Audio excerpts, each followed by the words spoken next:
Bully? Bully? Bully, what are you... How? What? How? Ben? What? Dad? Ben, you're in the dumpster. Dad?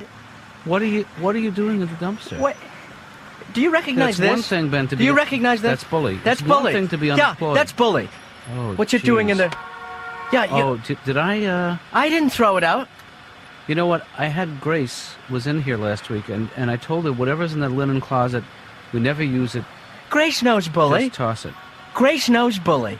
Well, I told her that whatever she... You told her to throw out bully. I'd never said the word bully.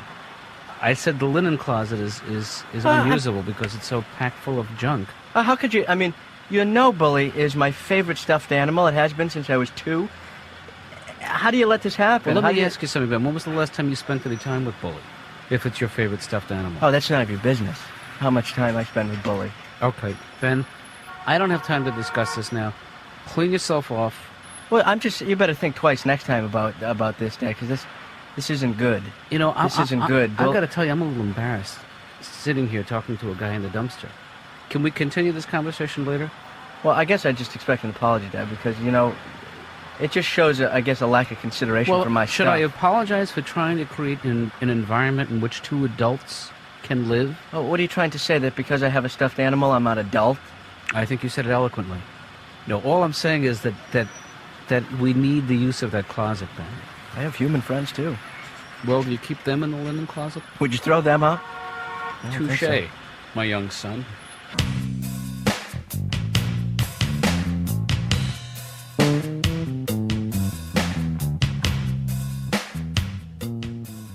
Ray? Yeah. Now, you didn't go into this marriage thing blindly, you know. Somebody should have told me something. You should live together first. That's what you should do. I didn't know what to... You know why? The first day you move in, you realize I had no experience. I came from my parents' house. Right. The first day is crucial because you make the choices that don't seem important. Like, what side of the bed do you want? Right. Oh, that seemed like it was trivial at the time, but that's my side for life now. I blew the call.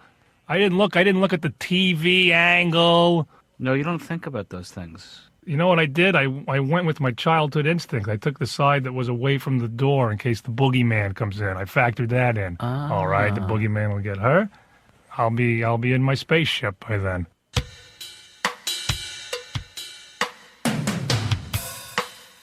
Yeah, well, I found out all the roles that I was going to play right after I got married. You know, you think you know them all. You think, it's take out the garbage and mow the lawn.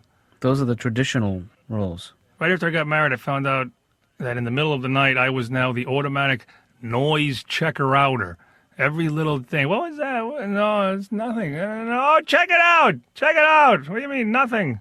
That could be a burglar with a gun. So be careful. Go. Watch out. Put your slippers on. You might have to run. Bring me up a yogurt if it's nothing. Either way. I want a yogurt either way. Don't come back without a yogurt, slipper boy. Oh, so you're I'm the noise checker.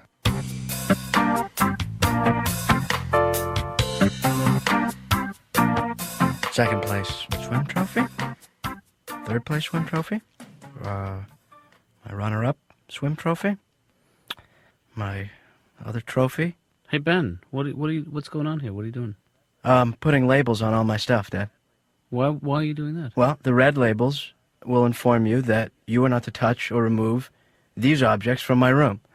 And I get it. This is all about... That's right. And the yellow labels are that you can take them out of the room, but you can't remove them from the house. And the green labels mean you can take them out of the house, but you can't give them away. You have to bring them back. I get the idea, Ben. Do you think this is necessary?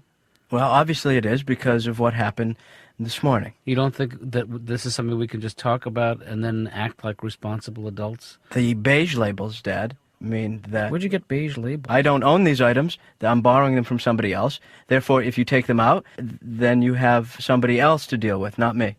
because they're somebody else's. What is it you're saying here, Ben? Well, maybe it's not just about bully, Dad. Yeah. Maybe by you throwing out bully, you're giving me a signal that maybe I'm next. Maybe you throw me out. Maybe I leave.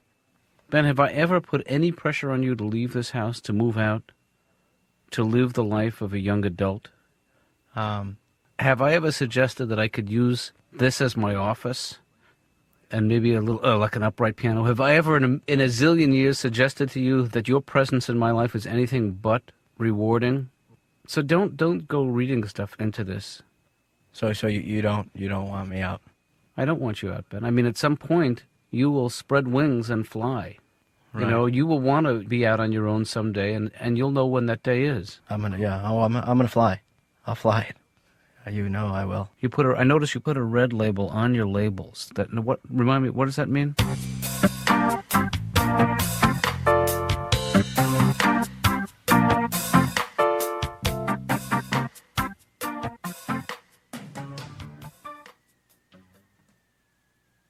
Well, the fox went out on a chase one night.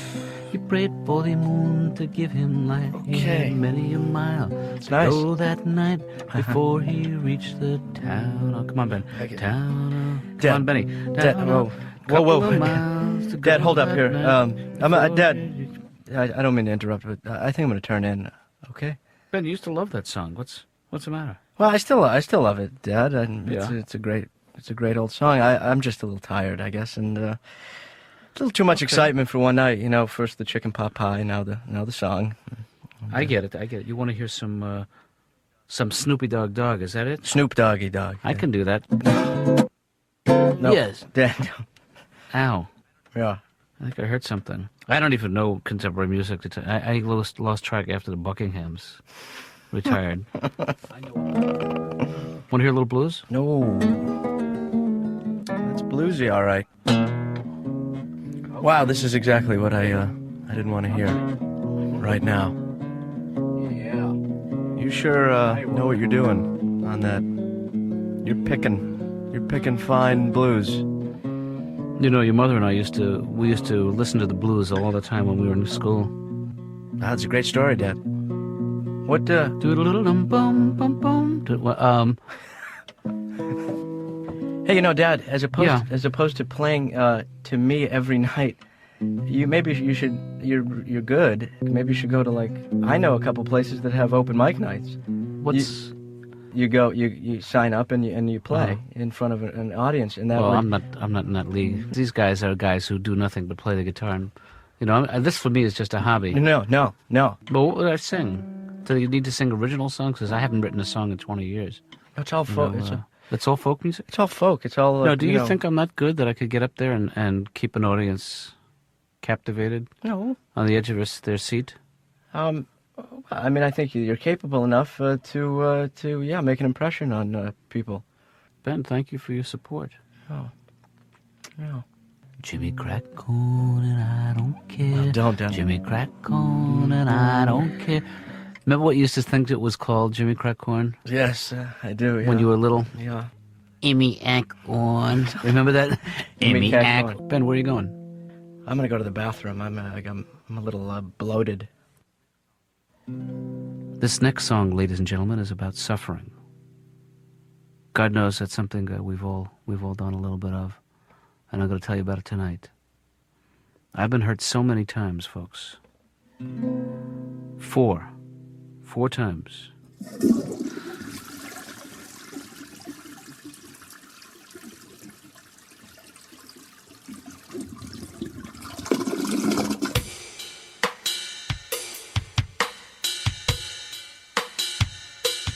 Guess what I paid for this sweater?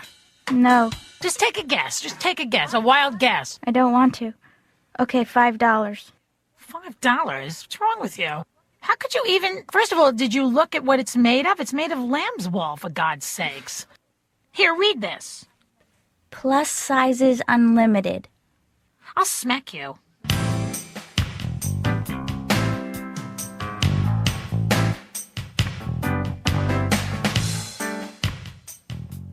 So think back to your childhood, Yeah. a little further, and how do you remember your mother? At the sink, rinsing things out constantly. Mm-hmm. She'd be at the sink saying things like, "Dear God, give me the strength to wash these brassieres." Things like that. She was very depressed, but the only way you would cheer her up is you tell her you were going to a wake. Oh, and she'd say, "Oh yeah, who died?"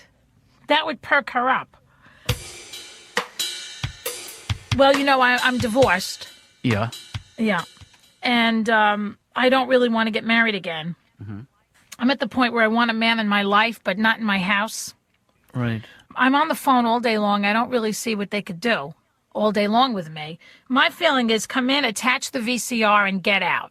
Geez, that's a pretty strong statement. Why all the anger at men? Where's that coming from? Well, no, it's not that I like men, but I could get angry with them. Yes, indeed. Last year, I spent $850 on pantyhose. Men are still wearing the same socks they wore to junior high school. They call them their lucky socks. How do you know that? I'm sick of them.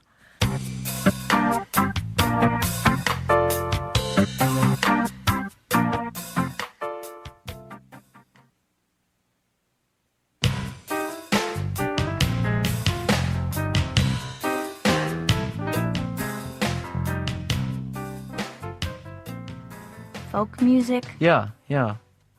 like an open mic, like anybody can go. Kind Right, of right. Like he gets up and he gets to play a song. folk songs. Yeah, old folk songs. That he wrote. Some originals, a couple covers. Really? Yeah, yeah. And I thought you'd like to maybe come along, with me and listen to him. To be honest, that sounds so horribly painful and humiliating. I mean, for you and for him. Yeah, sort of. I'll go. Really? Yeah. Great. Sex and marriage, it's a cliche, but you have to work at it. You have to reinvent the sex. Someone actually told me to spice up the sex, to try going to a motel. Sure, if that works, You know, they get a babysitter, go to a motel. Right. We tried that. And the weird thing is they give you the motel room for 4 hours. I don't know about you, Doc, but who needs a room for 4 hours? Well, some people, they like to, unpack and make the place their own. Show me the 20-minute room. That's all. The 20-minute room has to have a TV and a wake-up call. That's all. Do you have a drive-through? Because I know what I want. 4 hours. Who are these guys who need a room for 4 hours? They think they do. That's the way it is. It's always that way with sex. You're in the 4-hour mode when you start. You're like, oh, this is gonna be a marathon. Oh, I'm gonna wear a number on my back, and people are gonna have to bring me cups of water. And it never ends up because it's always pacing. That's what it is.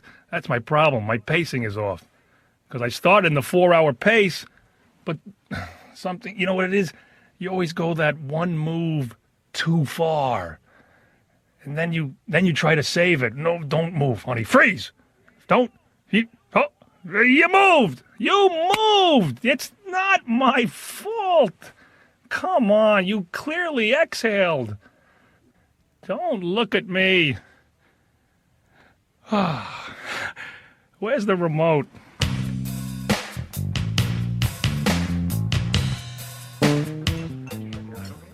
So, hey, let me ask you a question. This is pretty good. We're sitting together at a table, and we both ordered the same drink. This is kind of. Does this in any way resemble to you like a date? No. No. No. No. What would make it more like a date to you? If you were a different guy, I guess.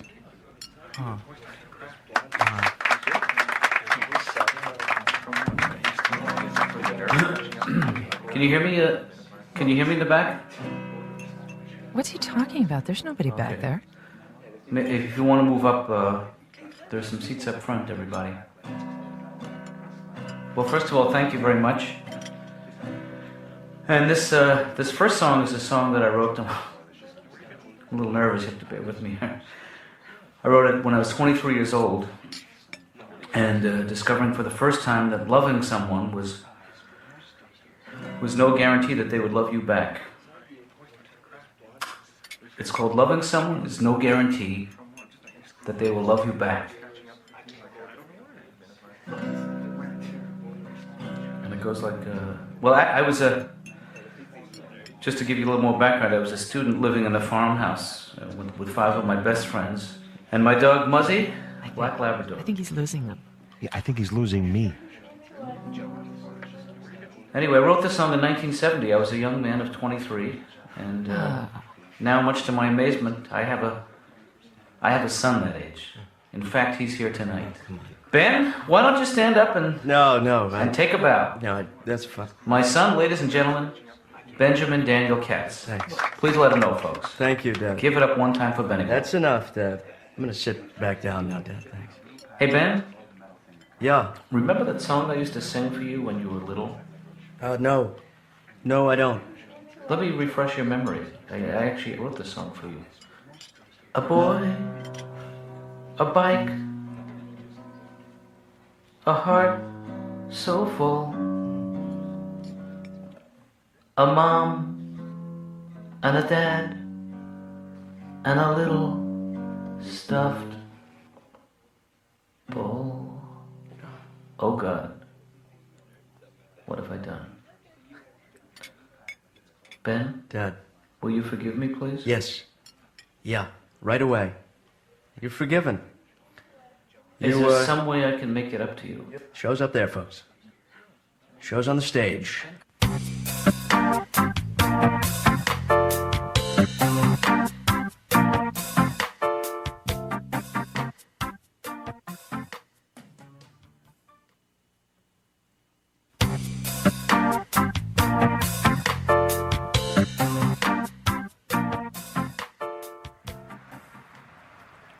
Hey.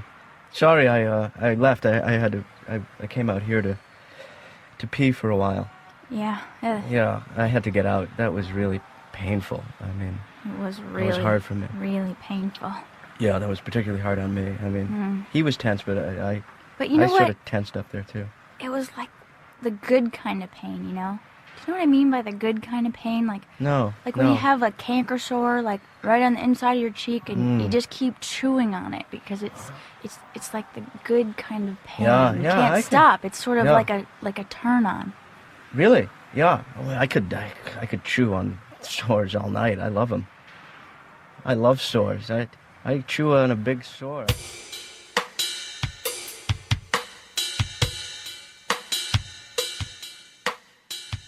How is your appetite? My appetite is too good. I just want to eat everything.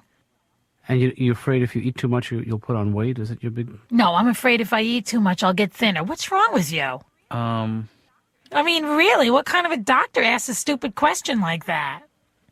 I feel hostile towards you now. That's okay. Just let it out. You know? I'm letting it out. Okay, well, let it out slowly.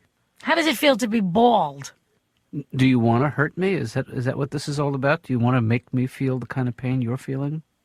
I find you repulsive. There's a hair, like you have nose hairs. I find that so repulsive to see nose hairs. You have no idea. Do you think I should wear them up? Are you sexually attracted to me at all? That's a tough one. I don't think that's an appropriate question. This is a therapist's office. I thought I was supposed to ask anything I felt like asking. You told me I could say anything I want. Now you're saying no? I'm not saying you can't ask me, but I need to know why you ask. I find you looking at me sometimes in a very leering manner. That's a defect. That's a palsy in my I was in an accident and I leer now. I don't believe you. I think that you're a pervert. That you really are leering and ogling. You know, especially at my humongous breasts. I didn't, to tell you the truth, didn't even notice the size of them and the shape of them. Now I feel even worse. No, I'm saying I never really took in the fullness of your breasts. That's all, the weight of them. Really? But Joy, in my role as a therapist, how I feel about you as a man is not really germane. Is there something disgusting and despicable and hideous about me that you haven't shared? I've shared it.